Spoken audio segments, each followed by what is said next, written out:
안녕하세요, 여러분. 네, 본 강의 영상은 어디까지나 저 위에서 적었지만 내용 이해를 돕기 위한 그 방법의 하나일 뿐이고요. 그렇게 해서 혼자 지금 녹화를 하고 있습니다. 소리가 좀 작아도 양해 바랍니다. 시작하겠습니다. 9.11 테러는 이전과는 전적으로 다른 새로운 형태의 자살 테러를 보여주었습니다. 네, 이건 먼저 테러를 위해 특별한 무기를 구입할 필요가 없어서 일단 비용 면에서 저렴합니다. 그리고 무기를 소지하거나 운반하다가 적발될 염려가 없기 때문에 성공 가능성도 큽니다. 여기서 우리가 흔히 보통 비싸면 좋잖아요. 그래서 싸면 좀 안 좋고 좋으면 비싼데, 자살 테러는 싼데 좋다 이겁니다. 그럼 이게 왜 그럴까 하고 보니까 여기 글에서에 나와 있네요. 자살을 각오하기 때문입니다. 즉 뭐다? 큰 대가를 치를 준비가 되어 있는 겁니다. 그래서 이것만 있으면 지극히 작은 집단도 미국 같은 초강대국을 상대로 얼마든지 테러를 감행하고 플러스 성공까지도 할 수 있는 겁니다. 여기에 더하여 그들로 하여금 테러를 더 쉽게 감행할 수 있게 하는 것은요, 이런 사회의 탈영웅성, 그러니까 영웅성에서 벗어나는 거죠. 이것과 대조되는 그들의 영웅적 심성입니다. 여기서 그들은 테러리스트겠죠.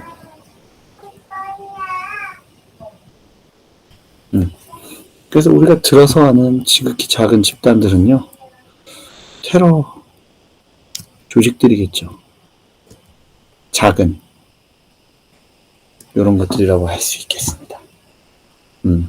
여기는 뭐 글씨가 적혀 있기 때문에 따로 이야기하지 않겠습니다. 자, 다음 내려가겠습니다. 이 영웅성은요, 희생정신과 밀접하게 연결된다고 합니다. 이게 무슨 소리냐? 영웅은 지력이나 체력이 특별히 뛰어난 것과는 본질적으로 무관하다 이겁니다. 이걸 우리가 쉽게 이해하자면 이렇게 생각을 하면 될 것 같아요. 지력과 체력이 뛰어나다고 해서 영웅이냐? 하고 볼 때는 물음표가 붙는다 이겁니다. 뭐 물론 영웅이면 대체로 지력과 체력이 뛰어날 가능성에서 느낌표가 나올 수도 있겠죠. 근데 영웅이 영웅인 것은 어디까지나 희생을 각오하는 그의 태도와 관련된다고 글쓴이는 말하고 있습니다. 즉 뭐냐? 영웅은요, 바로 희생정신 때문에 영웅이라고 부르는 겁니다. 거기에 플러스 뭐?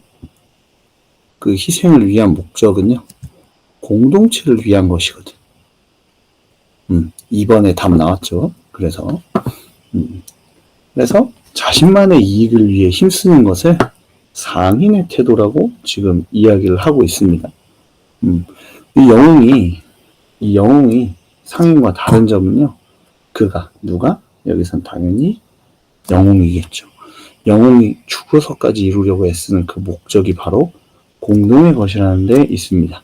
그래서 영웅은 상인을 경멸합니다. 알겠습니까?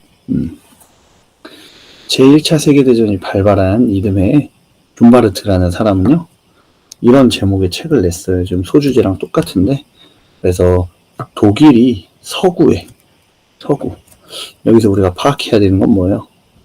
그 당시 독일은 서구이지 않았다는 겁니다. 그거 파악해야겠죠. 이 전쟁을 존 바르트겠지. 잘 찾아다녀요. 그는 단지 국가 간의 생존을 위한 투쟁으로 간주하지 않고 각 문화나 세계관이 살기 위해 벌이는 투쟁으로 간주했다 이겁니다. 그러니까 투쟁이라고 여겼어요. 단지 약육 강식이 아니고. 그래서 그는 다시 누구나 존바르티입니다. 그는 다음과 같이 말했습니다. 상점 주인과 상인의 나라인 영국과 프랑스 공화국은 서구 문명 1789년의 이념 상업적 가치를 대변하는 반면 영웅의 나라인 어느 나라? 독일. 자기 나라죠. 더 높은 이상을 위해 자기를 희생할 각오가 되어 있다. 아까 말한 거. 영웅은 뭐랑 관련이 깊다고?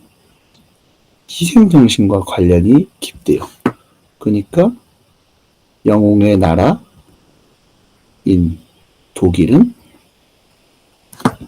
희생이 가능하다. 이런 식으로 이어지는 거죠. 근데 여기서 여러분들 하나 제가 상식을 말해드리자면 1789년의 이념이 뭐냐? 이게 뭔지 여러분들 알고 있습니까? 이거 그거예요.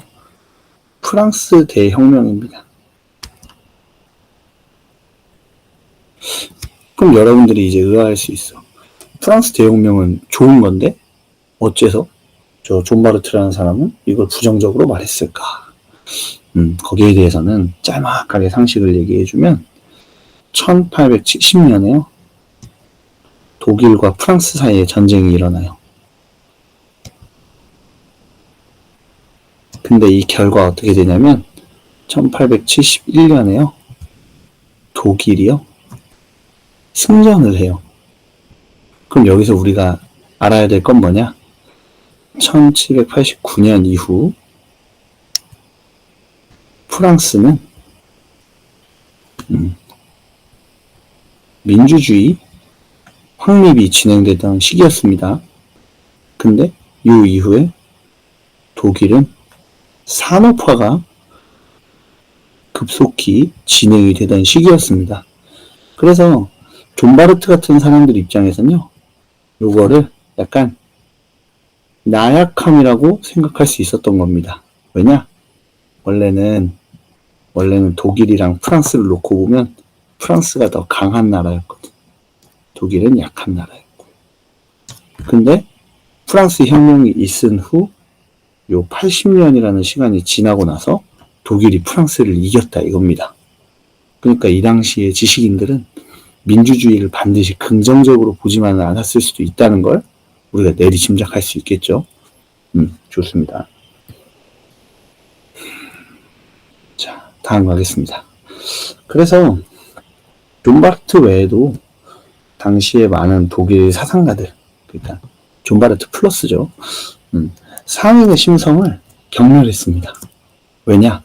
삶에 집착하고 위대한 이상을 위해 희생할 생각은 하지 않고 갈등은 슬쩍 피하고 삶의 비극적 측면을 부정하는 비겁한 부르주아지의 태도. 앞에서 말한 것들, 1, 2, 3, 4가 비겁한 부르주아지의 태도죠.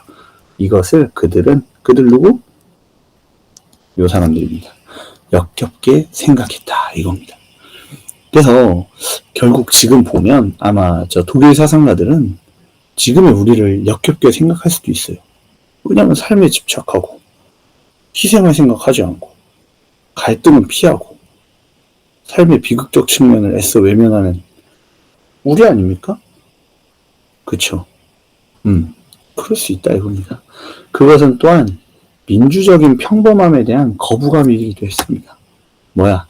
민주적인 평범함과 우리가 반대로 생각할 수 있는 건 뭐겠죠? 영웅이겠죠. 우리가 대통령을 뽑아놓고 대통령을 반드시 영웅이라고 하진 않는다 이겁니다. 봐요. 그래서 오늘날 세계 평화를 위한 만병통치약처럼 여겨지는 민주주의, 시장 경제를 그들은 서구에 아까 앞에서 소개한 어디?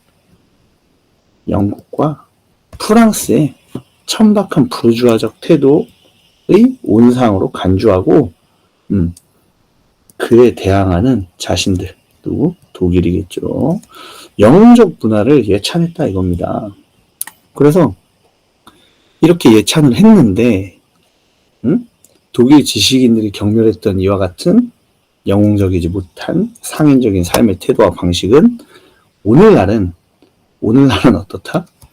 독일, 일본, 한국, 거기에 플러스 알파인 나라들에서 찾아볼 수 있다 이겁니다. 여기에서 서구화된 비서구 산업 국가들 대표적인 나라는요, 한국, 일본, 대만, 플러스 알파 엄청 많습니다. 사실 우리나라도 그들의 방식을 받아들였죠. 그렇죠? 그렇게 볼 수 있겠습니다. 그래서 3번 아까 제가 얘기했죠. 이거는 프랑스 대혁명이고요. 그들은 어쩌면 민주주의적 가치를 어떤 나약함이라든지 비겁함이라고 생각했을 수도 있다는 겁니다. 이런 포인트 한번 짚어주시면 되겠습니다. 자, 그래서 여기까지 내용을 간단하게 정리해보면 어떤 영웅적, 탈영웅적 여기에 비추어 봤을 때 현대 서구 산업 국가들은 현대 서구화된 산업 국가들은 이쪽에 속한다고 우리가 볼 수 있는 겁니다. 자, 그 다음 거 보겠습니다. 이제 그 다음 거. 자, 영웅적 도발, 탈영웅적 전투 이렇게 나와 있습니다. 그럼 이 소주제에서 영웅적 도발을 하는 쪽은 누구일까요? 아니 모르지, 읽어봐야지. 자, 가봅시다. 그래서 이 넓은 의미의 서구 세계, 그러니까 우리가 이야기했던 서구의 국가들 플러스 그들의 방식을 받아들인 국가들이겠죠. 그들의 방식을 받아들인 국가들일 겁니다. 요 세 개가 보이는 건요, 탈영웅성이 즉 희생정신의 감소, 이거는요 군사 분야에서 특히 두드러지게 나타난다고 합니다. 그 원인은 세 가지인데요. 첫째는 핵무기 같은 대량 살상 무기의 등장입니다. 핵무기의 등장으로 인해 전쟁은 완전히 바뀌었어요. 왜냐하면 캐리가 안 되는 거예요. 전쟁 영웅이 탁 나와가지고 전쟁을 승리로 이끌 수 없어요. 여러분들 이제 제가 예시를 하나 들어드릴게요. 여러분, 우리가 영웅이 쇠퇴하기 시작한 시대가 언제입니까? 뭐가 나오고 쇠퇴했을까요? 영웅이 쇠퇴하기 시작한, 뭐가 나오고 쇠퇴했을까? 뭐가 나오고 쇠퇴했냐면요, 총이 나오고 쇠퇴했어요. 총. 그럼 총 이전엔 어떤 병기가 있었냐? 칼, 창, 활, 도끼, 이런 것들이 많이 있다 이겁니다. 지금 이렇게 말하는 병기를 일반적으로 냉병기라고 불러요. 냉병기. 차갑다 이거야. 왜? 화약을 안 쓰니까. 화약을 쓰지 않으니까 차갑다 이겁니다. 근데 이 냉병기들은 공통점이 있어요. 사용자의 숙련도가 파괴력과 비례합니다. 비례. 예를 들어서 제가 활을 살살 당기면요, 여러분들을 조준해도요, 여러분들이 다치지 않아요. 완전 살살 당기면 툭 해가지고 탁 맞으면. 근데 여러분들 생각을 해봐. 내가 총을 가지고 있어. 내가 총을 가지고 있단 말이야. 근데 내가 너네한테 말을 하는 거야. 야, 내가 방아쇠 진짜 천천히 당길 거거든. 방아쇠 천천히 당기면 총도 스앙 하고 나가가지고 총알도 샥 나가니까 너네가 안 다칠 거야 라고 제가 말을 합니다. 말이 됩니까? 안 되죠. 죽겠죠. 왜냐? 총은요, 사용자의 숙련도와 파괴력 사이에 관계가 좀 적어요. 뭐만 관계가 있어? 정확도 정도만 관계가 있겠습니다. 자, 그래서 이게 영웅이 쇠퇴하기 시작하게 만들었는데 이 경향에 정점을 찍은 거, 영웅의 종말을 부른 게 바로 핵이라고 보시면 되겠습니다. 이제 영웅은 없어요. 중요한 사람들은 어떤 사람이야? 핵미사일 버튼 안 누르는 사람이에요. 세계에서 핵미사일 버튼 안 누르는 사람들이 많아야 돼, 이렇게. 핵 버튼 안 누르는 사람이 많아야 돼. 막 핵 버튼 누르는 사람들 많잖아. 막, 푸틴 같은 애들 많잖아. 그럼 박살 나는 거야. 이렇게 되면, 응? 그리고 세계는 멸망했다. 이렇게 되는 거예요. 그러니까 안 된다 이겁니다. 자, 그 다음 두 번째는요. 도시적 삶의 팽창이에요. 이거는 첫 번째 거랑 좀 연관이 있어요. 첫 번째 거랑 좀 연관이 있는데 왜 그러냐면 여러분들 핵이 무서운 이유가 뭐예요? 핵이 무서운 이유가 뭐야? 핵은 떨어지면 이 반경에 있는 범위에 있는 것들은요. 모조리 잿더미가 돼버려요. 모조리 잿더미가 돼버리는데 문제는 뭐냐? 지금 우리가 살아가는 세상이요. 역대 가장 인구의 도시 집중률이 높아요. 그리고 도시 의존도도 높아요. 그러니까 핵이 떨어지면 죽을 사람들이 이렇게 밀집을 해서 살아간다는 거야. 이렇게 밀집을 해서 살아가요. 근데 심지어 미리 알았다? 이 사람들이 각자 도망갔다? 근데 문제가 뭐야? 이 사람들은 평생을 도시에서 살던 사람들이기 때문에요. 이 핵으로 인해서 도시가 파괴되어 버리면 못 살아요. 여러분들 편의점 없으면 살 수 있어요? 옛날 사람들은 살았습니다. 근데 우리는 아니잖아. 그쵸? 이런 도시적 삶의 방식이 확산되고 어때요? 도시의 고장 가능성과 파괴 가능성이 두려운 거죠. 두려우니까 뭘 선호하게 되는 거야? 협상을 선호하게 되는 거야. 어떤 길? 도시가 파괴되지 않는 길.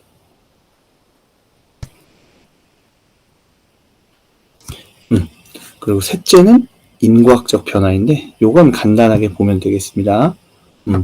선진국들은 대규모의 인적 손실을 꺼리게 됐어요.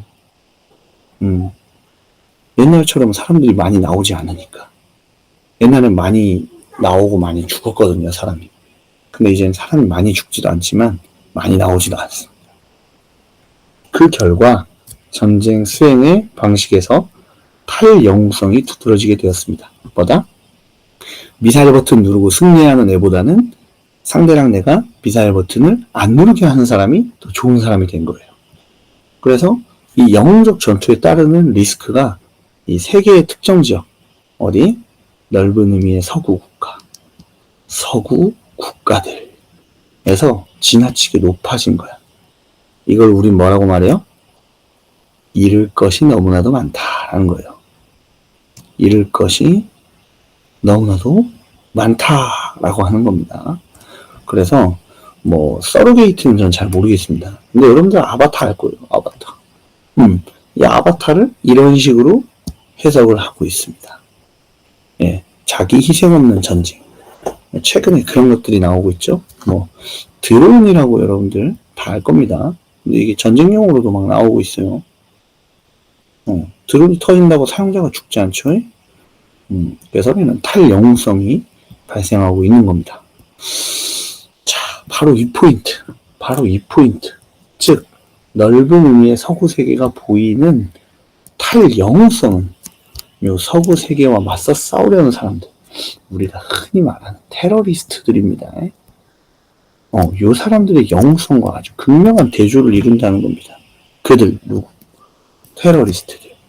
그들은 자신들의 호전성, 여러분들 검색해보면 전쟁을 선호하거나 공격적인 언행을 일삼는 특성을 이루는 말이잖아요.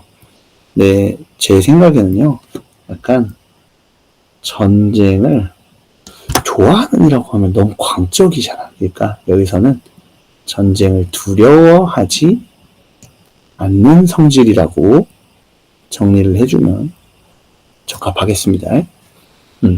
그래서 이런 호전성과 영웅성이 서구인들의 탈영웅성에 대해서 무기가 되고 있다 이겁니다. 무기가.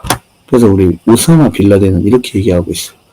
미군의 고민은 어떻게 싸우도록 설득할 것인가 이겠지만 우리 테러리스트들의 고민은 줄 세우는 게 고민이다 이거야. 뭐다? 누가 먼저를 고민한다 이겁니다. 여기는 뭐예요? 누가 먼저를 고민한다 이겁니다. 똑같지만 다르죠. 여기 위쪽은 뭐예요? 먼저가 손해. 근데 아래쪽은 뭐예요? 먼저가 뭐 이득. 뭐 이런 식으로 생각을 할 수 있다 이겁니다. 그래서 이 테러리스트의 영웅성이라는 녀석은 이 발전한 사회들의 탈영웅성에 대해 비대칭적 우월성을 가진다고 하고 있습니다. 뭐다? 영웅성은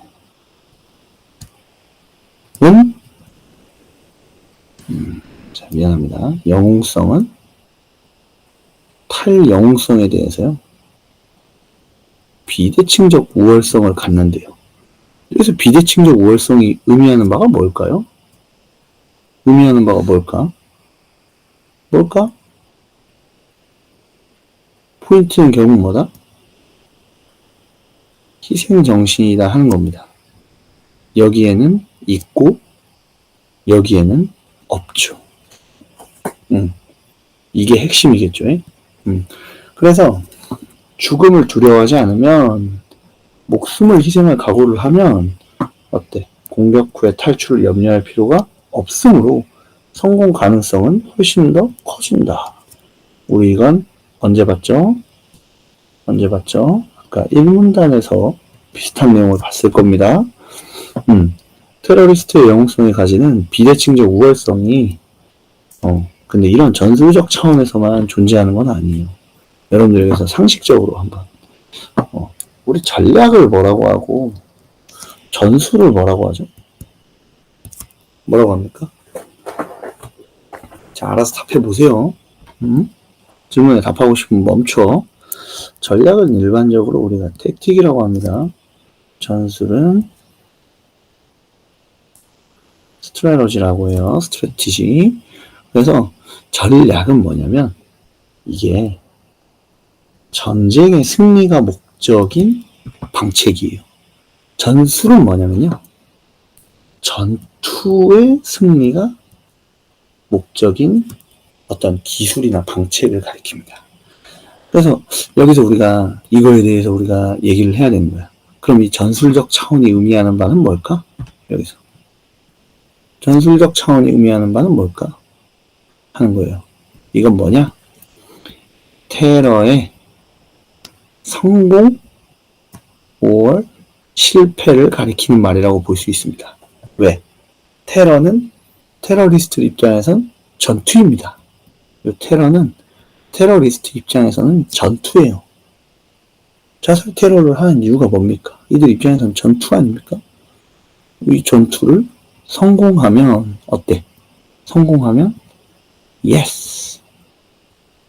실패하면 no. 라는 거예요. 근데 이게 뭐라고? 이것이 아니다라고 했죠. 그러니까 사실은 뭐예요? 이것도 yes인 겁니다. 자, 이게 지금 좀 헷갈릴 거야. 가보겠습니다. 그들, 누구들? 잘 따라와야죠. 테러리스트들이죠. 이 테러리스트들에게 더 중요한 것은 그들의 영웅성이 상대편의 영웅적이지 못한 방식을 경멸할 수 있게 해준다는 점입니다. 아까 누가 그랬듯이? 독일이 그랬듯이. 즉, 죽기를 각오하는 것 자체가 그 목숨을 돈이나 정치적 양보를 통해 사려고 하는 요런 것보다 우월하다고 여기게 된다 이겁니다. 우월하다고 여기게 된다는 거야. 그러니까 무슨 소리예요? 우리는 우리 민족이 힘들 때 자살 공격을 택했는데 너희는 인질 같은 거 잡히면 돈 가지고 구걸하지? 돈 가지고 평화를 구걸하지? 이런 식으로 받아들일 수 있다는 거예요. 그래서 돈으로 인질을 샀을 때 그 협박을 한 측은 뭐라고 생각하는 거야? 돈 많아서 부럽네? 쟤들 방식이 맞나? 이렇게 생각을 한다? 아니다. 뭐다? 너희는 역시 그렇게 평화를 구걸할 수밖에 없는 놈들이다. 라고 어떤 도덕적인 우월감을 가질 수 있다는 거예요. 그게 바로 도덕적 승리입니다. 그리고 뭐예요? 폭탄 테러를 시도했다는 자체에서 상징적으로 승리를 거두는 것입니다. 왜냐? 나는 목숨을 걸었다라는 거예요. 그래서 여기 정리하죠. 나는 목숨을 걸었다 라는 어떤 상징성과 그리고 플러스 뭐? 너희는 못하지? 라는 측면에서 도덕성의 승리를 가져간다는 거예요. 6번에 답이 됐을 겁니다, 아마. 자신들의 굳은 결의를 보여주는 것으로 효과는 충분해요. 충분해. 왜냐하면 이것은 또한 이미지 차원에서 벌어지는 전쟁이기도 하기 때문이다. 이 말이 아마 여러분들 좀 어려울 겁니다. 이게 무슨 소리냐. 자, 여러분들 봐봐. 내가 예를 들어 아랍인 테러리스트라고 치자. 그러면 이 아랍인 테러리스트가 이란에서 테러를 하는 것과 인천공항에서 테러를 시도하는 것과 어느 것이 더 기사가 많이 나겠습니까? 당연히 인천공항이겠죠. 그러면 여러분들 하나 더 묻겠습니다.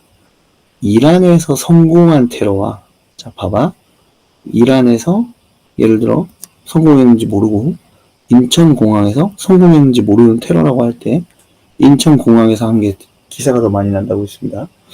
자, 그러면 이란에서 성공했고 인천공항에서 실패한 테러라고 봤을 때 어느 것이 더 기사가 많이 날까요? 인천공항이겠죠. 왜냐? 이란에서 자국민들을 상대로 한 테러는요, 서구 사회에 초대받지 않는다 이겁니다. 어때? 인천공항 한가운데서 코트를 열어 제꼈을 때 폭탄이 나와야 이 이미지 차원의 전쟁에서 초대받을 수 있다 이겁니다. 그렇죠? 한 가지만 더 말하면 그렇죠. 인천공항에서 아랍인들을 차별하지 말아주세요 라는 비켓을 드는 것과 폭탄을 두르는 것 중에 어느 것이 더 기사가 많이 날까? 말할 것도 없죠. 당연히 폭탄이죠. 그쵸? 근데 문제는 뭐냐? 여러분들 이런 폭탄 테러를 했어. 근데 이게 실패로 끝났어. 그러면 대한민국은 요거를 순수하게 승리로 받아들여요? 아니죠. 어때요? 어떤 사람들은 여기에 대해서 어떤 반응을 보이겠어요? 어떤 사람들은 막 쯧쯧쯧 이럴 겁니다. 어떤 사람들은 막 인천공항은 뭐랬냐 하면서 공항 욕을 하겠죠. 어떤 사람들은 아랍인 혐오 막 이런 걸 할 겁니다. 근데 문제가 뭐냐면 이 어느 것도 서구 사회의 승리와는 거리가 멀어요.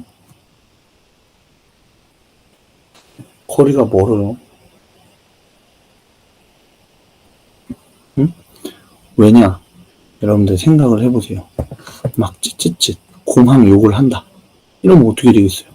서구 사회가 혼란에 빠지는 거거든요. 이거 승리 아니죠. 근데 아랍인 혐오한다. 그럼 테러리스트들이 뭐라고 하겠어?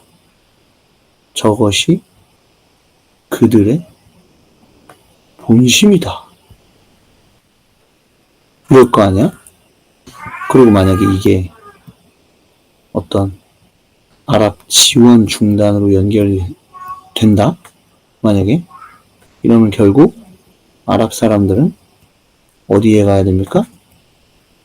테러리스트에게 가야 합니다. 무슨 말인지 알겠어요? 이 영웅적 도발과 시위에 탈영웅적 사회는 혼란스럽게 반응을 하는데 여기에서 플러스 알파.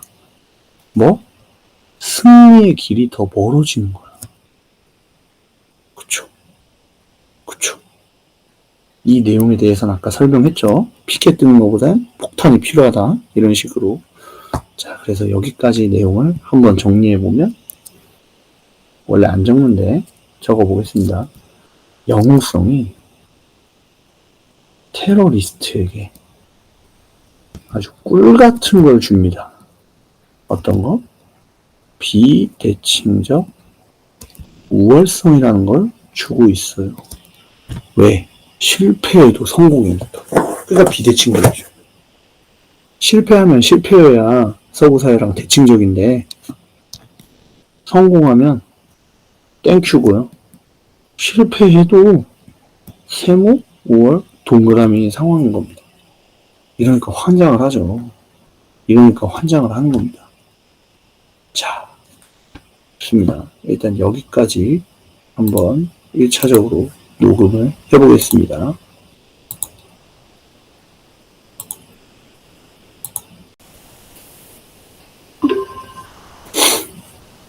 자, 이제 다시 시작하도록 하겠습니다. 세 번째 소주제는 죽음이 오히려 구원인 사람들이라는 제목인데요. 뭔가 바뀌었어요, 지금. 뭐가 바뀌었죠? 제가 중간에 끊었죠. 자, 그래서 이걸 한번 시작을 해보면, 갑자기 홉스와 스피노자 같은 근대 정치 사상가들이 나와요. 얘들은요, 인간을 포함한 자연 속의 모든 개체들이 본성적으로 자기 자신 속에 자기 자신의 상태에 머무르려고 노력한다고 생각했어요. 그리고 그것을 이 사람들은 코나투스라고 불렀습니다. 코나투스에 대한 설명이 여기 있으니까 확인하시고요. 그것, 뭐? 코나투스. 매번 얘기하죠. 놓치지 말라고. 그것을 그들은 어디까지나 모든 개체의 본성적 경향으로 이해했지, 그 어떤 의지적 노력으로 보지는 않았어요. 그러니까 뭐 예를 들어서 이런 게 있겠죠. 뭐 숨쉬기 이런 게 있겠죠. 여러분들 가끔 숨쉬기 수동으로 바뀌잖아. 하지만 그게 계속 가지 않잖아요. 막 수동으로 바뀌어서 막 빡치는데 막 이래도 어느 순간 또 자동으로 바뀐다 이겁니다. 말하자면 모든 살아있는 것들이 본능적으로 계속 살아있으려고 한대요. 그럼 이걸 인간으로 바꾸면 뭐예요? 모든 인간이 본성적으로 살고 싶어하고 죽고 싶어하지 않는다는 거야. 이거를 줄여서 지금 자기 보존의 욕구라고 풀고 있어요. 이 근대 정치 사상가들이 자기 보존의 욕구를 인간의 본성으로 간주한 건요, 근대 국가의 기원을 개인의 합리적 선택, 즉 살기 위한 선택의 결과로 본 겁니다. 그러니까 뭐냐면 여기에서 전제는 이게 되는 거예요. 지금 제가 조금, 자, 1번은 뭐예요? 모든 인간은 살고 싶어 한다라는 거예요. 그래서 그 결과 2번은 뭐다? 국가를 만든다. 이게 근대 국가인 거죠. 그래서 이 근대 국가를 만드는 이유는 살고 싶어 하기 때문이야. 사람들이 살고 싶어 하니까 살려고 국가를 만드는 거야. 그런데 여기서 문제가 하나 생겨. 이러한 이론적 기획, 근대 국가 이론이죠. 이걸 방해하는 게 생겨. 자살이야. 왜? 자살이 뜻하는 건 그거거든요. 어떤 인간은 죽고 싶어 한다 이겁니다. 요거야. 자, 정리가 됐죠? 그래서 스피노자는 자살을요, 세 종류로 구별을 해요. 첫 번째는 뭐냐면 쌀라쌀라쌀라 한 경우처럼 첫 번째는 겉보기에 자살처럼 보이더라도 실질적으로는 타살인 경우입니다. 그러니까 내가 칼을 들고 있는데 마동석이 제 손목을 갑자기 부여줍니다. 그 다음 마동석이 그 상태로 심장을 찔러요. 근데 마동석이 그 다음 이렇게 얘기하는 겁니다. 네가 찔렀으니까 이건 자살이지? 이렇게 얘기하는 거예요. 첫 번째 경우가 이거야. 자, 그 다음 두 번째는요.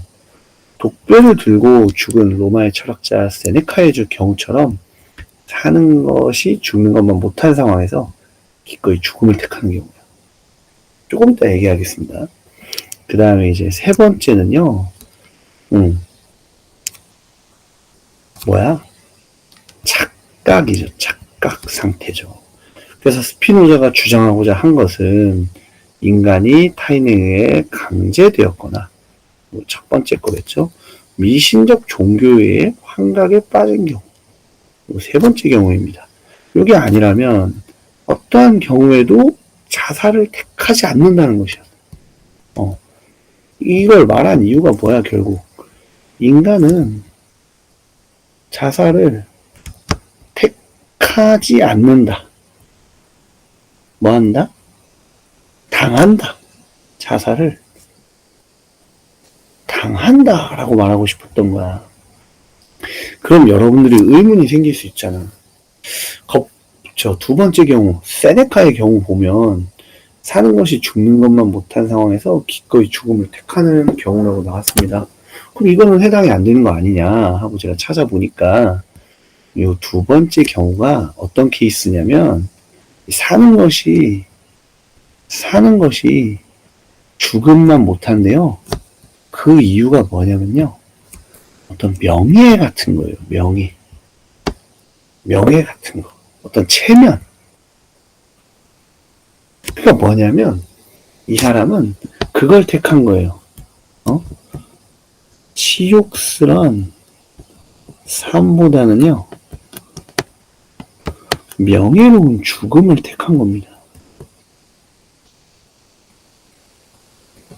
이게 뭘 지킨다고 본 거예요?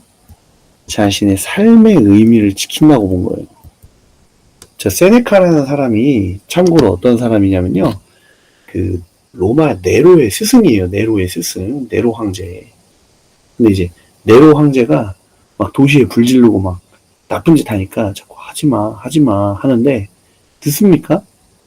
폭군이 왜 폭군입니까? 남의 말 안 들으니까 폭군 아니야. 근데 남의 말만 안 들으면 좋을 텐데 그게 아니라 말 안 듣고 하는 짓이 아주 폭력적이니까 폭군인 거죠. 그래서 결국 저 상황에서 이제 죽음을 택한 경우라서 이건 약간 옛날 관점으로 봐야 되는 거야. 명예를 지키기 위해 죽음을 택한다. 두 번째. 근데 이 두 번째의 의미가 이제 뒤에 가면 조금 변해요. 그거에 대해서 좀 이따 시켜봅시다. 그래서 여덟 번째 보면 자살의 불가능성. 자살은 애초에 가능하지 않다 이겁니다. 여기 좀 제가 적어놨죠. 요거는 흡스나 스피노자에게는 국가의 등장을 설명하기 위한 필수 조건이었어. 왜? 제가 아까 말했죠. 모든 인간은 살고 싶어 한다. 그게 본성이다. 라고 말하려면 자살이 안 돼야 돼. 그래서 이 사람들이 이렇게 말한 이유가 뭐야? 요것 때문이죠. 국가의 성립은 모든 인간의 합리적 선택이 모인 결과이다. 라고 설명하고자 한 스피노자와 홉스는 사람들을 기꺼이 죽게 만들 수 있는 종교 같은 거는 자연 상태가 없다 이거야. 그리고 국가 상태에서도 어디까지나 국가의 통제 아래 있어야 한다고 주장했다. 여기서 우리가 알 수 있는 게 뭐예요? 여기서 우리가 알 수 있는 거. 근대 사상가들은요. 국가를 최고라고 생각했어요. 국가를 넘어서는 건 있을 수 없다라고 생각을 했다는 거죠. 국가 상태에서도 어디까지나 국가의 통제 아래에 있어야 한다. 왜? 국가가 최고니까. 자, 그 이유는 뭐냐? 죽으려는 사람들을 어떻게 복종을 시킵니까? 왜? 국가는 살려고 하는 사람의 집합체였기 때문.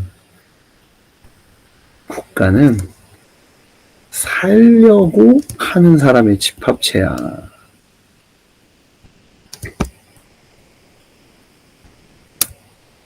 근데 죽으려고 하는 사람은 어떻게 얘기해요?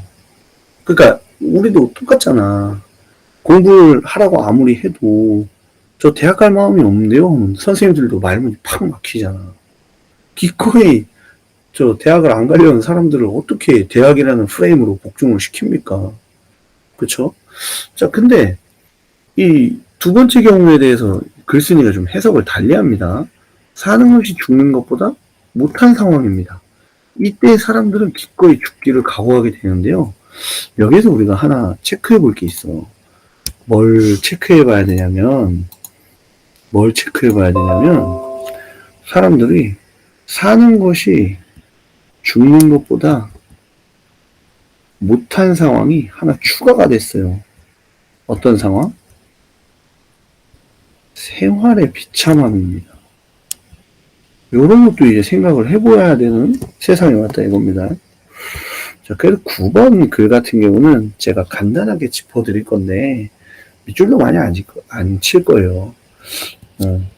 사이드라는 청년이 이제, 평범한 팔레스타인 청년의 이름이 이제 사이드예요, 사이드. 이름부터 사이드야. 근데, 이 순교자가 뭐냐 하는 거야. 여러분, 순교자가 뭐예요? 순교자. 종교적 신념을 위해서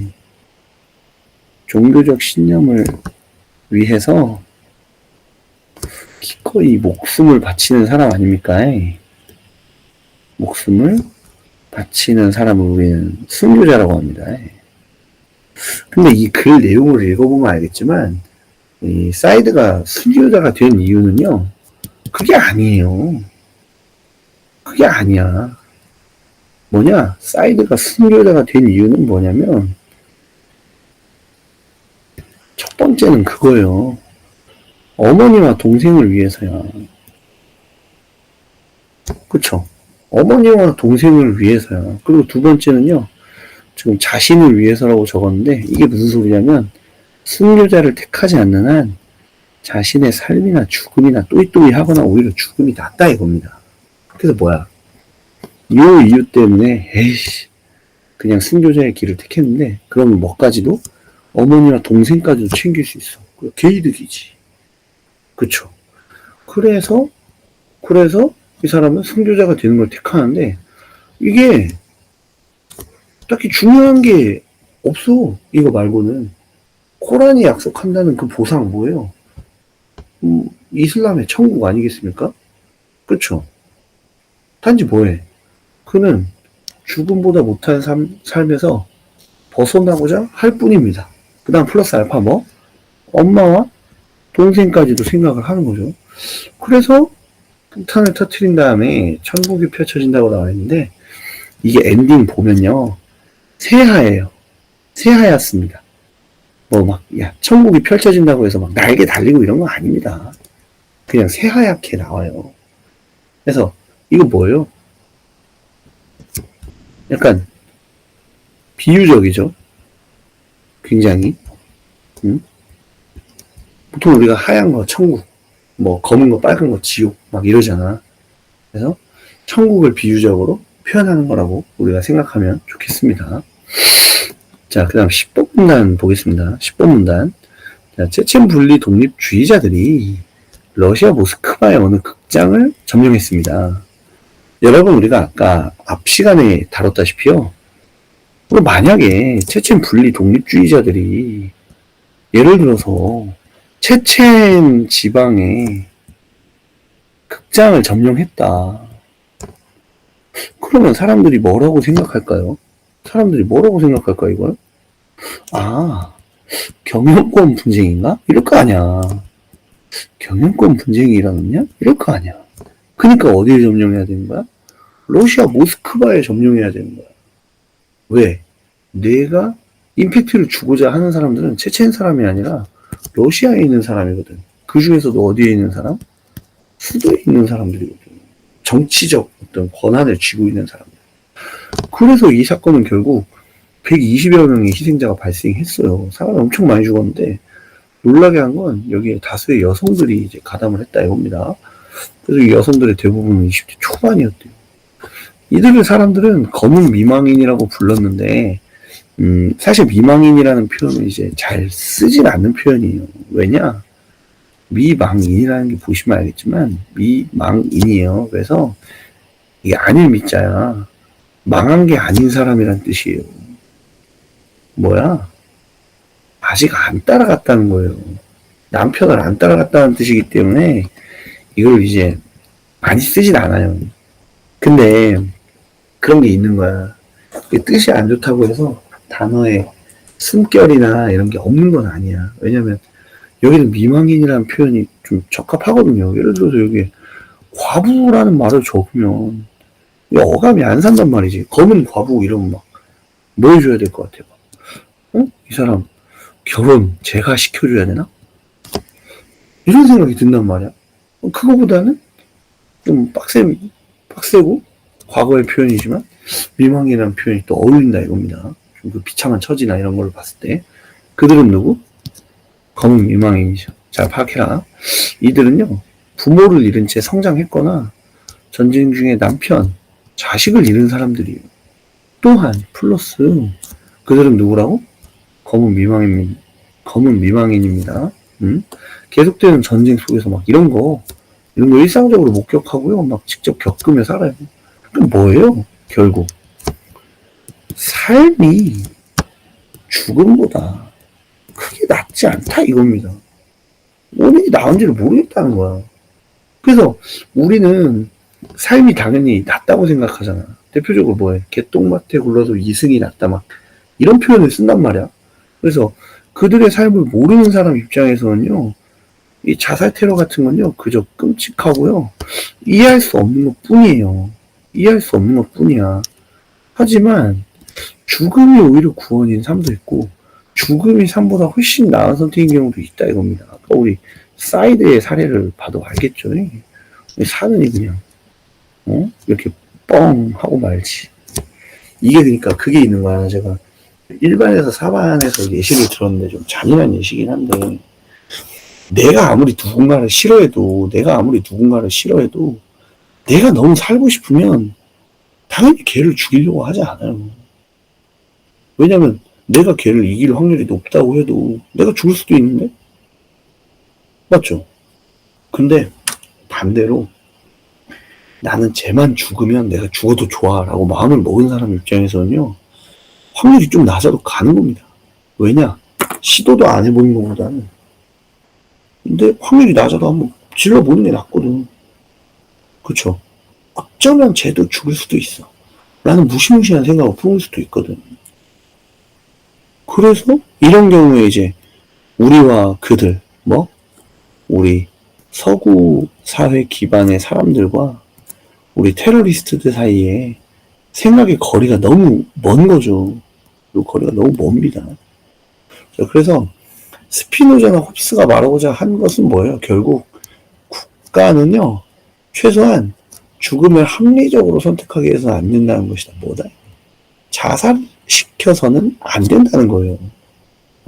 왜? 삶이 죽음보다 못한 상황에서 사람들은 기꺼이 죽음을 각오하고 저항할 수 있기 때문입니다. 왜냐? 아까도 말했죠. 내가 삶에 대한 애착이 강하면 결과는 무조건 0킬 0데스입니다. 근데 내가 1데스를 두려워하지 않는 순간 요건 N킬이 됩니다. N은 0이 될 수도 있고 엄청 많이 데려갈 수도 있습니다. 그래서 그러한 삶의 조건은 누구의 조건이에요? 아까 봤던 사이드라든지 아니면 검은 미망인 같은 분들이겠죠. 삶의 조건을 도외시하고 무시하고 모른 척하고 그저 규범적으로 자살하지 마 이러는 거는 무용해요. 첫 번째 쓸모가 없어요. 왜? 도움이 안 되잖아. 두 번째 비윤리적이에요. 왜? 도움이 안 되잖아. 아니 밥을 막 4일 5일 굶는 사람한테 여러분들 같으면 뭘 해줘야 돼? 밥 4일 5일 굶는 사람한테 뭐 해줘야 돼? 밥 굶는 사람이 있다 치자. 그럼 이 사람한테 여러분 빵 주겠죠? 맞죠? 근데 어떤 사람들은 격려를 해주면 된대요. 됩니까? 안 되죠. 무조건 여기가 이기죠. 왜? 그 사람이 원하는 건 내 조언이 아니라 빵이거든. 근데 그 비참한 삶에서 살아가는 사람한테 내가 자살 안 좋은 거니까 하지 마 이러면 뭐라고 하겠어. 개소리야 이럴 거 아니야. 그쵸? 그니까 쓸모없어요. 뭔 개소리야. 그러니까 쓸모없어요. 비윤리적이에요. 왜? 도움을 안 주니까. 아니, 배고픈 사람한테 빵은 안 주고 말이야. 죽지 마. 막 이러고 있어. 배고파 죽을 것 같은데. 어때? 비윤리적이죠. 무용할 뿐만 아니라 비윤리적이기도 하다 이겁니다. 그래서 마지막은 이제 그냥 질문으로 마무리를 끝맺고 있습니다. 과연 죽음보다 못한 삶은 어디서 올까요? 분들 궁금해집니다. 자, 여러분들 오늘 수업을 제가 간략하게 한번 해봤는데 참 제가 역량이 부족해서 조금 수업이 재미없더라도 이해 바랍니다.